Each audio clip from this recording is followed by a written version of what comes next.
በመቀጠል የተከበሩ ዶክተር አበባው ደሳለው።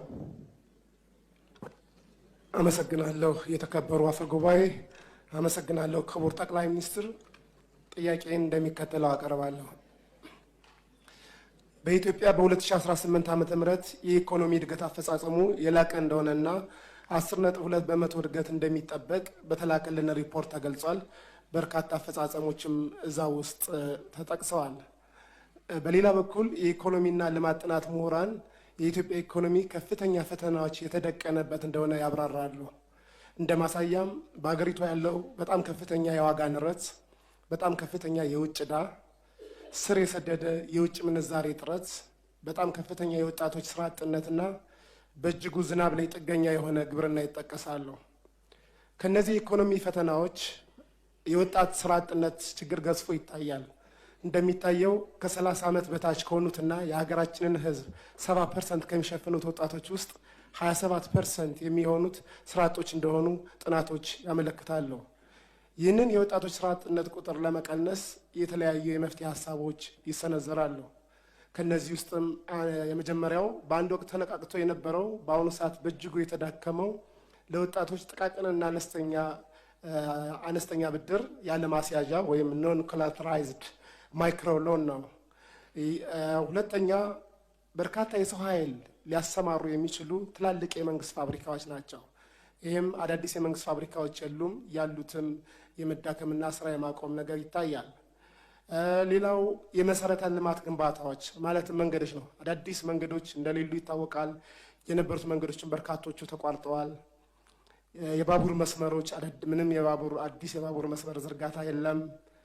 የቤቶች ግንባታዎች ከፍተኛ ገቢ ላላቸው ብቻ ያተኮረ የቤቶች ግንባታዎች አብዛኛውን የመንግስት ሰራተኛና አነስተኛ የኑሮ ደረጃ የማይወክል የቤት ግንባታ ነው ያለው።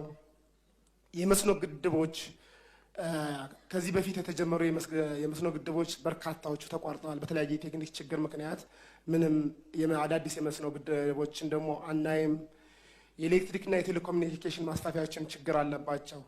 እነዚህ ችግሮች የወጣት ስራ አጥ ቁጥርን ለመቀነስ እንቅፋት እንደሆነ ይገለጻል። ይህንን ግዙፍ የወጣቶች ስራ አጥነት ችግር ለመፍታት ለመሆኑ መንግስት ምን እየሰራ ነው? ከላይ ለጠቀስኩት የኢኮኖሚ ችግር አባባሽ ምክንያቶች ውስጥ በዋነኝነት የሚጠቀሰው በሀገሪቱ ውስጥ ያለው የሰላም እጦት ነው። ይህ የሰላም እጦት በዋነኝነት ግጭት ባለባቸው በአማራ፣ በኦሮሚያ፣ ትግራይና ጋምቤላ ይስተዋላል። ነገር ግን ግጭት በሌለባቸውም የዲሞክራሲ መብታቸውን ለማስጠበቅ በሚሞክሩ የመዋቅርና የማንነት ይከበርልን ጥያቄ ባነሱ ግለሰቦችም ከፍተኛ የሰብአዊ መብት ጥሰት እንዳለ ለምሳሌ በደቡብ ክልል አባላት ይጠቅሳሉ በተደጋጋሚ ጊዜ። ይህንን የሰላም እጦት ለመቅረፍ በተደጋጋሚ ጊዜ የታጠቁ ኃይሎች መካከል እውነተኛ ድርድር እንዲደረግ፣ የፖለቲካና የህሊና እስረኞች እንዲፈቱ፣ የንጹሐን ጥቃት እንዲቆም ላለፉት 3 ዓመታት ወትውተናል። ሆኖም ምንም እንኳን መንግስት ቀደም ብሎ ከኦሮሚያ ታጣቂዎች ጋር በቅርቡ ደግሞ በአማራ ክልል ከሚንቀሳቀሱ የታጣቂ መሪዎች ጋር ድርድር አደረግኩ ቢልም ምንም የተሻሻለ የሰላም ሁኔታ እንደሌለ ነዋሪዎች ይገልጻሉ። አፋብን ወይም አማራ ፋኖ ብሔራዊ ንቅናቄ የሚል መጠሪያ ያለው 15 አመራሮችን የያዘ ድርጅት አማራ ክልል ያሉ ታጣቂዎች መስርተናል እያሉ ባሉበት ወቅት መንግስት ደግሞ እነዚህ ኃይሎች ከድርድር አግደናቸዋል ከሚሏቸው ኃይሎች ጋር ድርድር ላይ መሆኑ ለሰላሙ ምን ያክል ይጠቅማል? አዲስ ከተመሰረተው አፋብን ተብሎ ከሚጠራው ድርጅት ጋር መንግስት ድርድር ጀምሯል ወይ? እውነተኛ ሰላም እንዲመጣ ከተፈለገ መንግስት አፈንግጠው ከሚወጡ ታጣቂዎች ጋር ከመደራደር ለምንድን ነው ብዙ ጦር ሰራዊት ካላቸውና በአግባቡ ከተደራጁ ታጣቂዎች ጋር እውነተኛ ድርድር አድርገው ለሀገራችን ሰላም የማያጎናጽፈው? መንግስቶ የውስጥ ሰላምን ሳያረጋግጥ በተደጋጋሚ የሚነሳውን በርካታ የልማት ጥያቄ፣ የወደብ ጥያቄ፣ ስኬታማ ምርጫና ሀገራዊ ምክክርስ እንዴት ሊያሳካ ይችላል? አመሰግናለሁ። ይህንን የሰላም እጦት ለመቅረፍ በተደጋጋሚ ጊዜ የተጠየቁ ኃይሎች መካከል እውነተኛ ድርድር እንዲደረግ፣ የፖለቲካና የህሊና እስረኞች እንዲፈቱ፣ የንጹሐን ጥቃት እንዲቆም ላለፉት 3 ዓመታት ወትውተናል። ሆኖም መንግስት ቀደም ብሎ ከኦሮሚያ ታጣቂዎች ጋር በቅርቡ ደግሞ በአማራ ክልል ከሚንቀሳቀሱ የታጣቂ መሪዎች ጋር ድርድር አደረግኩ ቢልም ምንም የተሻሻለ የሰላም ሁኔታ እንደሌለ ነዋሪዎቹ ይገልጻሉ። አፋብን ወይም አማራ ፋኖ ብሔራዊ ንቅናቄ የሚል መጠሪያ ያለው 15 አመራሮችን የያዘ ድርጅት አማራ ክልል ያሉ ታጣቂዎች መስርተናል እያሉ ባሉበት ወቅት መንግስት ደግሞ እነዚህ ኃይሎች ከድርድር አግደናቸዋል ከሚሏቸው ኃይሎች ጋር ድርድር ላይ መሆኑ ሰላሙ ምን ያህል ይጠቅማል ያስብላል። አዲስ ከተመሰረተው አፋብን ተብሎ ከሚጠራው ድርጅት ጋርስ መንግስት ድርድር ጀምሯል ወይ? እውነተኛ ሰላም እንዲመጣ ከተፈለገ መንግስት አፈንግጠው ከሚመጡ ታጣቂዎች ጋር ከመደራደር ለምንድን ነው ብዙ ጦርነት ብዙ ሰራዊት ካላቸውና በአግባቡ ከተደራጁ ታጣቂዎች ጋር እውነተኛ ድርድር አድርጎ ለሀገራችን ሰላም የማያጎናጽፈው? መንግስቱ የውስጥ ሰላምን ሳያረጋግጥ በተደጋጋሚ የሚነሳውን በርካታ የልማት ጥያቄ፣ የወደብ ጥያቄ፣ የስኬታማ ምርጫና ሀገራዊ ምክክር እንዴት ሊያሳካ ይችላል የሚሉ ጥያቄዎችን በአብን ተወካይ በሆኑት በዶክተር አበባው እንዲህ ቀርበዋል።